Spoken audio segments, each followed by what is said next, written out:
அனைவருக்கும் வணக்கம்.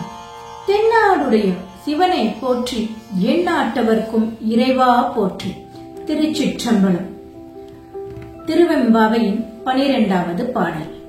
திருவெம்பாவையின் மூலமாக மாணிக்க வாசகர் நம்முடைய ஜீவாத்மாவானது எப்படி பரமாத்மாவுடன் இணைய வேண்டும் என்பதை நமக்கு மிக அழகாக தெளிவாக விளக்குகின்றார். அந்த வகையில் இந்த பாடலை நாம் பாடுவதன் மூலமாக பிறவி பிணியில் இருந்து விடுபட முடியும். ஆர்த்த பிறவி துயர்கெட நாம் ஆர்த்தாடும் தீர்த்தன் நல் தில்லை சிற்றம்பலத்தே தீயாடும் கூத்தன் இவ்வானும் குவலயமும் எல்லோமும் காத்தும் படைத்தும் கறந்தும் விளையாடி வார்த்தையும் பேசி வளை சிலம்ப வார்கலைகள் ஆர்ப்ப அரவம் செய்ய அணி குழல் மேல் வண்டார்ப்ப பூத்திகழும் பொய்கை குடைந்துடையான் பொற்பாதம் ஏத்தி இருசுனை நீர் ஆடேலோர் எம்பாவாய். பிறவி பெருங்கடல் நீந்துவர் நீந்தார் இறைவனடி சேராதார் என்கின்றார் ஐயன் வள்ளுவர். அதாவது இந்த பிறவி என்னும் பெரும் கடலை நாம் கடக்க வேண்டும் என்றால் இறைவனினுடைய திருப்பாதங்களை தோணியாக நாம் இறுக பற்றி கொள்ள வேண்டும். எனவேதான் சீர்காழியில் இருக்கக்கூடிய சிவபெருமானுக்கு தோணி அப்பர் என்ற திருநாமம் உண்டு. தோணியாக இருந்து நம்மை கரை சேர்க்க வல்லவர் என்பது பொருள். அதைத்தான் இங்கு மாணிக்க வாசகர் ஆர்த்த பிறவி துயர்கெட நாம் ஆர்த்தாடும் என்கின்றார். நம்முடைய இந்த பிறவி என்னும் துன்பம் நீங்க வேண்டும் என்றால் தில்லையில் ஆடிக்கொண்டிருக்கக்கூடிய, தில்லையில் கையில் தீயை ஏந்தி ஆடிக்கொண்டிருக்கக்கூடிய எம்பெருமானை வழிபட வேண்டும் என்கின்றார். ஆர்த்த பிறவி துயர்கெட நாம் ஆர்த்தாடும் தீர்த்தன் நல் தில்லை சிற்றம்பலத்தே தீயாடும் கூத்தன்.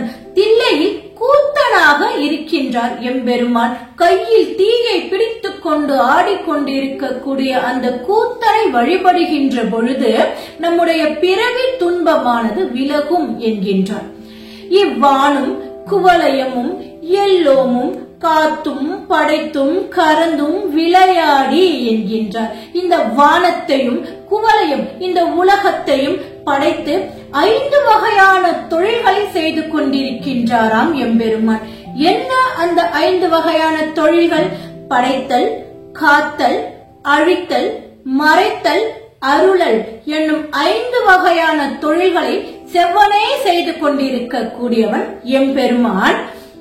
காத்தும் படைத்தும் கறந்தும் விளையாடி வார்த்தையும் பேசி வளை சிலம்ப என்கின்றாள் ஒரு தோழி.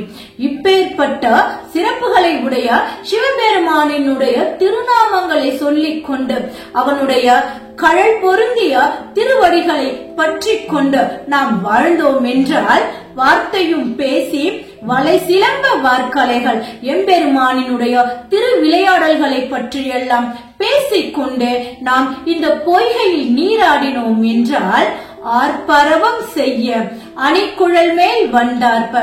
எப்படி நாம் நீராடுகின்றோம்? வார்கலைகள் ஆர்ப்பரவம் செய்ய கையில் அணிந்திருக்கக்கூடிய வளையல்கள் எல்லாம் ஒலிக்கின்றன.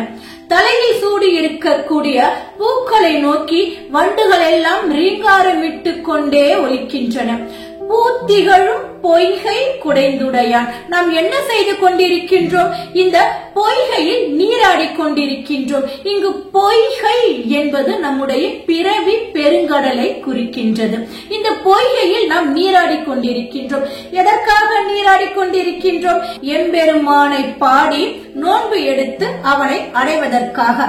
நாம் இவ்வாறு பாடுவதன் மூலமாக பிறவி பெருங்கடலில் இருந்து நீங்கி எம்பெருமானின் திருவடிகளை அடைய முடியும் என்பதாக இந்த பாடலானது நமக்கு அமைந்திருக்கின்றது. மீண்டும் திருவெம்பாவையின் 13ஆம் பாடலில் சந்திப்போம். நன்றி, வணக்கம்.